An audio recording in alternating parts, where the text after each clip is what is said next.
So yeah, listen, I mean, in today's environment, right? I mean, what do you see as being like, the cloud model that works for certain organizations? Is it private? Is it hybrid? Is it public?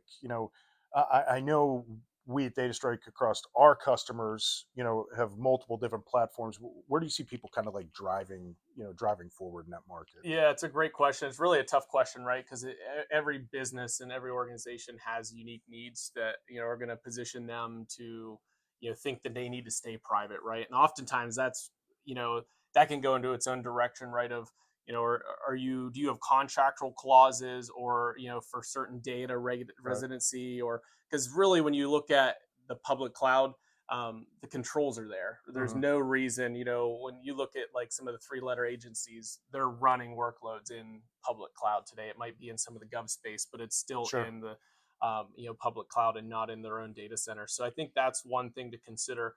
But when you start to look at it, right, you have small to medium businesses. You have a lot more burdens when you're on a private, Hmm. right? You either are renting that colo space or you're running it and doing it yourself with the cables, the networking, the heating and cooling, right? And then you have the licensing impacts that come with that. Or the refresh of the hardware on a Exactly. regular That's going to be basis. on a 3 to 5 year cycle, Right. right? And at the end of that 3 to 5 years, you might really be feeling the pain of that. So, whenever I look at a small to medium business, I think really public cloud, it should be their first step that they really should be considering, to leave that behind, and then that allows them to really focus on their business, right? Right. Their business isn't running a data center or running infrastructure. Their business is driving value to their customers that happen to run on infrastructure. Well, we were talking about this earlier today with some other colleagues, and it was the 24/7 support, Right. right? How, 8 years ago, how prevalent it was to receive calls at 1, 2, 3, 4, 5, 6 in the morning. A lot of Right. that was infrastructure related.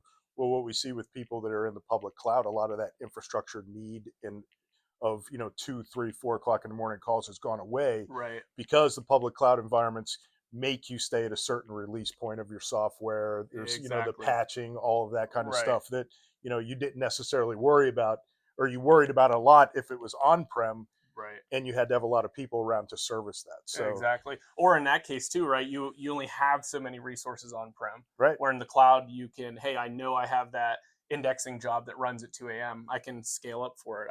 I can accommodate on a compute scalability elasticity perspective versus I'm constrained with Sure. my compute on prem. Or if you think about DR, right? I mean, Right. think about from a DR standpoint, you've got different availability zones that you're not Right. necessarily going to get if you're just stuck in one co-location facility. Exactly. So from an SMB standpoint, it makes a ton of sense. Redundancy, you have the infrastructure, you have the ability to, support it with vendors like us that keep Right. up with the technology. So it's super powerful, no Yep. doubt. Agreed.